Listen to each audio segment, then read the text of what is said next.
জিলহজ মাসে আইয়ামে বীজের রোজা পালন করা যাবে কিনা? মিসওয়াকের ফজিলত জানতে চাই। শুনেছি মিসওয়াক করে নামাজ পড়লে ৭০ গুণ সওয়াব বর্ধিত হয়। এটা কতটা সত্য জানাবেন। বর্তমানে অনেক মানুষই কোরবানির গোশত ৩ ভাগে ভাগ করেন না এবং গরিব মিসকিন ও আত্মীয়-স্বজনদের দেন না। অধিকাংশ গোশত ফ্রিজে জমা করে রাখেন। এ বিষয়ে ইসলামের সঠিক দিক নির্দেশনা জানতে চাই। অনেকে নামাজের সালাম ফেরানোর পর মাথায় হাত রেখে কি যেন দোয়া পড়ে থাকেন। সেই দোয়া জানতে চাই এবং এর ফজিলত জানতে চাই। বর্তমান ডিজিটাল যুগে সোশ্যাল মিডিয়া ব্যবহার করে কিভাবে আমরা আমাদের ঈমান ও আমলকে আরো মজবুত রাখতে পারি এবং ফিতনা থেকে বেঁচে থাকতে পারি। চলুন আর বিলম্ব না করে আমরা প্রশ্নোত্তর আলোকিত ভুবনে প্রবেশ করি। অনেকে নামাজের সালাম ফেরানোর পর মাথায় হাত রেখে কি যেন দোয়া পড়ে থাকেন। সেই দোয়া জানতে চাই এবং এর ফজিলত জানতে চাই। নামাজের সালাম ফেরানোর পর নবী করিম সাল্লাল্লাহু আলাইহি ওয়াসাল্লাম থেকে আ ৩ বার ইস্তেগফার, আস্তাগফিরুল্লাহ, আস্তাগফিরুল্লাহ, আস্তাগফিরুল্লাহ পড়ার কথা জানা যায়। কোন রিওয়ায়াতে আল্লাহু আকবার একবার ৩ বার ইস্তেগফার পড়ার কথা জানা যায়। আর আল্লাহুম্মা আনতাস সালাম ওয়া মিনকাস সালাম তাবারাকতা ইয়া যাল জালালি ওয়াল ইকরাম। এই দোয়া নবী করিম সাল্লাল্লাহু আলাইহি ওয়াসাল্লাম থেকে সাব্যস্ত হয়েছে নামাজের পর। নামাজের পর মাথায় হাত রেখে বিশেষ কোনো দোয়া পাঠের কথা সুন্নাহ দ্বারা সাব্যস্ত নয় বা এরকম কোনো সুন্নাহ মাসনুন কোনো আমল নেই। মিসওয়াকের ফজিলত জানতে চাই। শুনেছি মিসওয়াক করে নামাজ পড়লে ৭০ গুণ সওয়াব বর্ধিত হয়। এটা কতটা সত্য জানাবেন। মিসওয়াকের ফজিলত অপরিসীম। নবী করিম সাল্লাল্লাহু আলাইহি ওয়াসাল্লাম বলেছেন, "আস-সিওয়াকু মাতহারাতুন লিল ফাম ওয়া মারদাতুন লির-রব।" মিসওয়াকের মাধ্যমে মুখ পবিত্র হয়, আবার আল্লাহ রাব্বুল আলামিন সন্তুষ্ট হন। অন্য হাদিসে আসছে, তিনি বলেছেন, "লাউলা আশুক্কা আলা উম্মতি", যদি আমার উম্মতের জন্য আমি কঠিন মনে না করতাম, কষ্টসাধ্য যদি না হতো তাদের জন্য, লামারতুম বিস-সিওয়াক ইনদা কুল্লি উযু আও ইনদা কুল্লি সলাহ। কোন হাদিসে আসছে উযু, কোন হাদিসে আসছে প্রত্যেক নামাজের সময় আমি মিসওয়াকের নির্দেশ করতাম। যদি তাদের জন্য কষ্টসাধ্য হয়ে না পড়তো তাহলে আবশ্যক করে দিতাম। এখান থেকে বোঝা যায় মিসওয়াকের গুরুত্ব কত বেশি।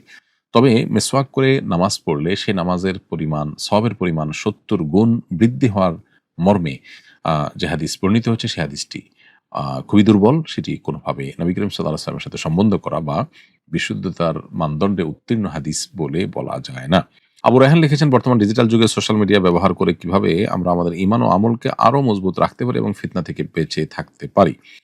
আবু রায়হান, আপনার এই প্রশ্ন উত্তর হলো যে বর্তমান ডিজিটাল যুগে সোশ্যাল মিডিয়ার ব্যবহার করেও ঈমান আমল ধরে রাখা খুবই দুরূহ এবং কঠিন একটা কাজ। এজন্য আপনার নিউজ ফিডে যেন হারাম কোনো কিছু না আসে সেজন্য আপনাকে প্ল্যান প্রোগ্রাম করতে হবে। এছাড়া নিউজ ফিডে অনেক বেশি জিনিস অনবরত এসে আমাদের মস্তিষ্ককে বিক্ষিপ্ত করে দেয় এবং আমাদের চিন্তাকে নানা দিকে ধাবিত করে। সেজন্য যথাসম্ভব আমাদের উচিত হলো এটার ব্যবহার থেকে বিরত থাকা। যতটুকু সম্ভব নিজেকে নিয়ন্ত্রণ করতে পারলে ইনশাআল্লাহ, যে যতটা নিয়ন্ত্রণ করতে পারবে আল্লাহ রাব্বুল আলামিন তাকে ততটাই হেফাজত রাখবেন।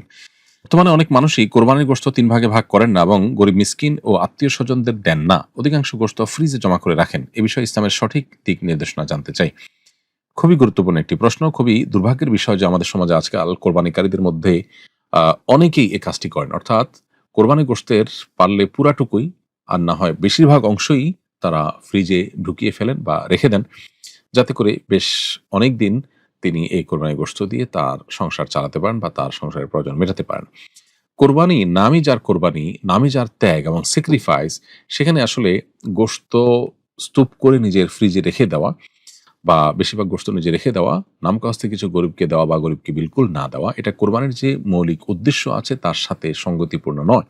এজন্য বদঅভ্যাস ত্যাগ করা উচিত। কোরবানির ফজিলত এবং মাহাত্ম্য পেতে হলে শরীয়ত আমাদেরকে যেভাবে নির্দেশনা দিয়েছে সেভাবে আমাদের আমল করা উচিত। আল্লাহ সুবহানাহু ওয়া তাআলা বলেছেন, "ফাকুলু মিনহা ওয়া আত'ইমুল কানি'a ওয়াল মু'তাররা।" আল্লাহ বলেছেন, "ফাকুলু মিনহা ওয়া আত'ইমুল বাঈস আল ফাকির।" অতএব কোরবানির গোশত এটি আল্লাহর নির্দেশনা অনুযায়ী নিজে খাবো এবং পাড়া প্রতিবেশী আত্মীয়স্বজনকে দিব এবং গরিব দুঃখীকে দিব। অতএব ৩ ভাগে ভাগ করাটা ফরজ কিংবা ওয়াজিব না হলেও এটা মুস্তাহাব এবং উত্তম। যথাসম্ভব ৩ ক্যাটেগরিতে আমাদের কোরবানির গোশতকে ভাগ করা উচিত এবং নিজেই আল্লাহ তাআলা হালাল করেছেন আমার জন্য খাওয়া কোরবানির গোশত। অতএব আমি নিজে কিছু রাখবো আর দান করে দিব, অন্য মানুষকে দিব। এমনটি হওয়া উচিত। সবগুলো বা বেশিরভাগ গোশত রেখে দেওয়া এটা খুবই অনুত্তম এবং অনুচিত একটা কাজ। কোরবানির ফজিলত এবং মাহাত্ম্য এর ফলে কমে যেতে পারে।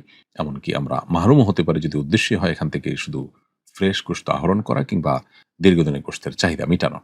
অতএব এই জায়গাটাতে আমাদের বড় ধরনের সংশোধনী আনা দরকার এবং কৃপণতা ছেড়ে আ মানুষকে দান করার ব্যাপারে আমাদের আরো বেশি আ উন্মুক্ত হস্ত হওয়া উচিত এবং আরো বেশি সচেষ্ট হওয়া উচিত। যদিও ৩ ভাগে ভাগ করা ফরজ নয়, কোরবানি আদায় হয়ে যাবে। কিন্তু আপনি যত বেশি স্যাক্রিফাইস করতে পারবেন কোরবানি তত বেশি ফজিলতপূর্ণ হবে। আল্লাহর কাছে তত বেশি সওয়াব আপনি পাবেন। অতএব গোশত আপনি মানুষকে দান করে দিবেন, নিজে কিছু রাখবেন এবং অন্যদেরকে কিছু খাওয়াবেন। এই মর্মে আপনি যদি ব্যবহার করেন সেটা হবে কোরবানির সঠিক ব্যবহার। আর না হলে কোরবানি কাগজে কলমে আদায় হয়ে যাবে কিন্তু তার ফজিলত এবং সওয়াব সঞ্চিতভাবে কমবে। জিলহজ মাসে আইয়ামে বীজ এর রোজা পালন করা যাবে কিনা? আইয়ামে বীজ এর রোজার ফজিলত অপরিসীম। নবী আলাইহিস সালাম কোন সাহাবীকে ওসিয়ত করেছেন। আইয়ামে বীজের রোজা হলো চাঁদের ১৩, ১৪, ১৫ এই দিনগুলোর রোজা। তো এই দিনগুলোর রোজা রাখা উচিত প্রত্যেক মাসে একজন ইমানদারের। কিন্তু জিলহজ মাসের ১৩ তারিখ যেহেতু আইয়ামে তাশরিকের অংশ, এদিন রোজা রাখা হাদিসে এবং ইসলামের শরিয়ার দৃষ্টিকোণ থেকে নিষিদ্ধ। বিধায় ১৪ এবং ১৫ এই ২ দিনের রোজা রাখা যাবে জিলহজ মাসে। বাকি ১৩ তারিখের রোজাটা জিলহজ মাসের অন্য কোনো দিনে ওই নিয়তে একটা দিন রোজা রেখে দিলে ইনশাআল্লাহ আশা করা যায় আইয়ামে বীজের রোজা রাখার সওয়াব পাওয়া যাবে। কবর খননে কি পরিমাণ গভীর করতে হয়? পুরুষ ও মহিলার কবরের মধ্যে কোনো পার্থক্য আছে কিনা? নারী হোক পুরুষ হোক সবার কবরের ক্ষেত্রে মৃত ব্যক্তির দেহের অর্ধেক পরিমাণ গভীর করাটা উত্তম।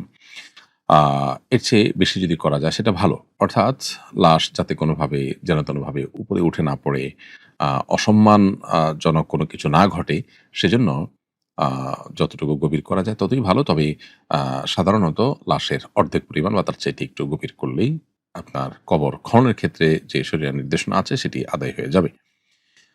প্রিয় দর্শক, আমাদেরকে আজ এখানে থামতে হচ্ছে। সময় আর সায় দিচ্ছে না অগ্রসর হওয়ার, সেজন্য এখানে থামতে হচ্ছে।